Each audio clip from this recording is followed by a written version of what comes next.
In the previous video, I showed how to access the console interface for an IzoT device with the IzoT SDK and the PyCharm IDE. In this video, I'll show you how to start an IzoT example application from the PyCharm IDE using that console interface.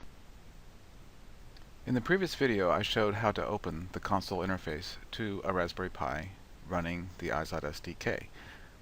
I used the PyCharm IDE for that console interface. You can use the PyCharm IDE as well, or you can use any console interface that supports the SSH protocol. There's many such as PuTTY and others. But for here, we'll continue to use the PyCharm IDE. So from the PyCharm IDE, I've opened the console interface here. And as I showed in the previous video, we can type in IzoT stat to see the status of the built-in example applications as well as the built-in server stack. The built-in example applications are the multi-DIO application, the keypad application, LED, and this environmental sensor. So each one of these examples requires unique hardware for that particular example, or they also have options to run the applications without attached hardware to the Pi. The server itself runs standalone, doesn't require any hardware. Typically we recommend running the server on a BeagleBone Black versus a Raspberry Pi. So what we want to do now is run the first of the examples. So I want to show how to start and stop the DIO example.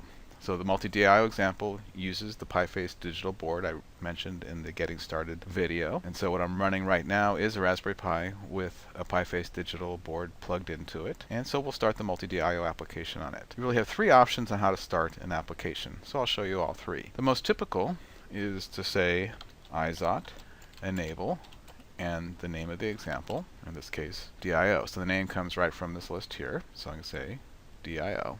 What IzoT enable does is it runs the application, but it also sets the application up to automatically launch every time you restart your device. So if I shut down this device and then restart it, this DIO application will be running again. And you'll of course want to do the same thing for your own applications, so that once you create your IzoT application, you can make it so that it automatically launches every time the device starts up. But for now, we'll start with just the example. So as you can see now from the IzoT enable command with the DIO option, we can see we've launched the DIO application. It actually shows that it was starting. If I now say IzoT stat again, we can see that the DIO application is up and running, and it tells me how long it's been running for. So that's all that's required to start that example application. I can do the opposite of saying IzoT disable DIO, and that will stop that application from running and also prevent it from restarting the next time I restart my Pi. The second option is to use IzoT start.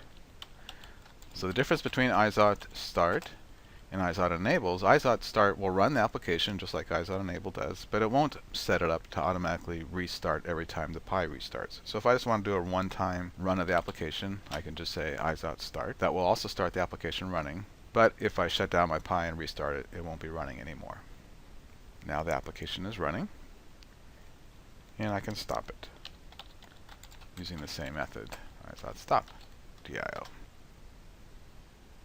So I've shown how you can start and stop applications using either IzoT enable to start it every time your device starts up, or IzoT start to start at one time, and IzoT stop and IzoT disable to disable or stop the applications. The other option you have to run an application is just to run it directly.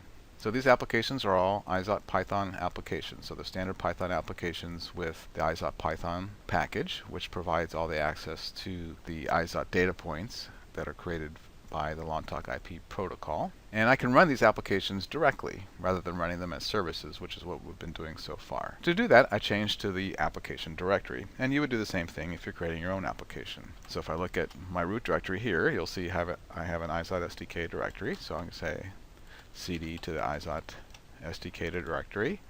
Within that, there's an IzoT directory. So I'll say cd to that. Within that, there's an examples directory. And within that directory, we can look at that, and this is the root directories of each of the examples. So you can see the multi-DIO directory here, so I'll change to that directory next. And now we can see the source code for the multi-DIO application. That's multidio.py. Now when the application runs, it creates some non-volatile data that it stores in files. And that non-volatile data is, in this case, stored in this file here, the 3chan DIO NVD, which stands for non-volatile data. The name will change for this particular application because you can change the application to run with different numbers of channels. The PiPhase digital board has up to 8 channels. And there's also a log that's created as the application runs, so you can see information or error messages within the log, and there's different error levels that you can run the application at. So if I want to run this application directly, I use a script that's built into the IzoT SDK called SuPy, and that stands for Super User Pi. So this just runs Python, but it runs it with super user privileges.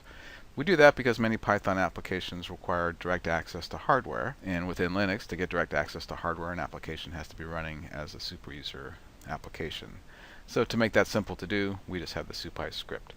So we say SuPy and the name of the application, which is multidio.py, and enter. You could also enter startup flags at this point if you wanted to.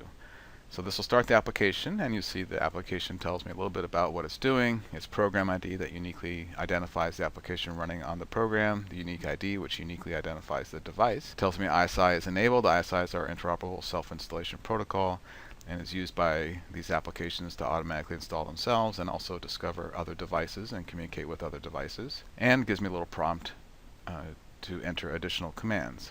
I can type help at this point to see what those additional commands are. These are the commands I can do once I'm within this application. So now the application is running just like it was before, but if any error messages come out or status messages come out, like this one here, you can see the ISI engine just started up. The ISI engine has a built-in delay on startup so that devices don't all start communicating at the same time if you start multiple devices at the same time. And so at this point the application is running, and you can do your testing of the application. When you're done, you can say exit, and the application stops. In the next video, I'll show you how you can create a network running multiple Raspberry Pis, with each Pi running the multi-DIO example that we saw how to start in this video.